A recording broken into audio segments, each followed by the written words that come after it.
Happy new year সবাইকে। Thank you so much যারা আমাকে উইশ করেছো। আর আমি অনেস্টলি ভাবতেই পারিনি যে ফার্স্ট ডে নিউ ইয়ারের আমার এত সুন্দর কাটবে। ঠিক আছে, মানে খুব খুশি, আমি খুব খুশি আজকে। মানে সারা রাত ঘুমাতে পারিনি ওইভাবে আমি, হ্যাঁ মানে যখন তখন ঘুম ব্রেক করেছে।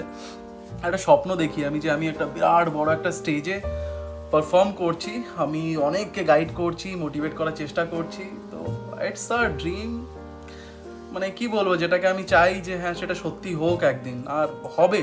আমার সেলফ বিলিভ বলে যে সেটা হবেই। যাই হোক, আজকে ফার্স্ট ডে, তো আমি 3টে ওয়ার্ড তোমাদেরকে বলবো। আর সেই 3টে ওয়ার্ড কোনো এরকম না যে একদিনের জন্য বলছি, লাইফ টাইম কাজে লাগবে, ট্রাস্ট মি। 3টে ওয়ার্ড, 3টে মানে তুমি কোন ফিল্ডে আছো, কি করছো লাইফে, কোথায় তুমি যেতে চাও, কি তোমার ইচ্ছা রয়েছে, কি মাইলস্টোন সেভ করেছো, কি গোলস, যা কিছু আছে না আছে তোমার লাইফে, 3টে ওয়ার্ডস সব কিছু তোমাকে অ্যাচিভ করতে হেল্প করবে। মানে যেটা আমি ফলো করব পুরো 2026, আমি যেটাকে ফলো করব, ফার্স্ট হলো ফিটনেস।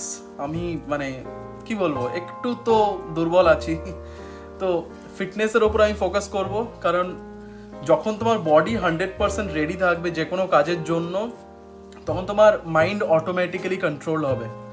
অটোমেটিক্যালি, মানে তুমি কোনো একটা কাজ করতে চাও, এক্সকিউজ মি, বাট সেটার জন্য তোমার যদি সেই এনার্জিটা না থাকে, তো তাহলে সেই কাজটা অ্যাকমপ্লিশ করেই উঠতে পারবে না।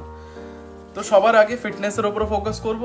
সেকেন্ড, স্পিরিচুয়ালিটি, যেটা আমি অলরেডি মানে গত 1 বছর হয়ে গেছে, মানে ইনফ্যাক্ট আমি অনেক কিছু ছেড়েও দিয়েছি, যাই হোক সেগুলো আমি তুলছি না আজকে।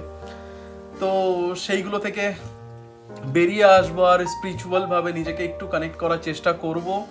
First day of the new year আমি ইসকন যাব, ঠিক আছে, টেম্পল ভিজিট করবো, স্টোরি আপলোড করব ডেফিনেটলি। তোমরাও করো, পারলে আমাকে ছবি পাঠিও, খুব খুশি হই আমি ওগুলোতে। আর থার্ড হলো কনসিস্টেন্সি। মানে সবাই বলে আমিও বলছি একই কথা, যে কোনো কাজ, যা কিছুই তুমি লাইফে অ্যাচিভ করতে চাও না কেন, ঠিক আছে, এই 3টে জিনিস যদি তোমার কাছে থেকে থাকে, আমার মনে হয় no one is gonna stop you. মানে তুমি নিজেও চাইলে নিজেকে স্টপ করতে পারবে না ভাই, ট্রাস্ট মি। এই 3টে জিনিস, কনসিস্টেন্সি, স্পিরিচুয়ালিটি, আর ফার্স্ট যেটা বলেছি সেটা হলো ফিটনেস। ফিটনেস না থাকলে এনার্জি আসবে না, না এনার্জি, ফিটনেস। তুমি 2 ঘন্টা খাটাখাটনি করছো, মর্নিং রুটিন সেট করছো, আর নিজের বেস্ট দিচ্ছ, ফিটনেসের দিকে ফোকাস করছো, তো তোমার বডি অটোমেটিক্যালি কাজ করবে। স্পিরিচুয়ালিটি তোমার মাইন্ড কন্ট্রোল করিয়ে দেবে, তোমার কামনেস, তোমার ঠান্ডা থাকবে সব কিছু। Consistency, ultimate key to success. Tata, thank you.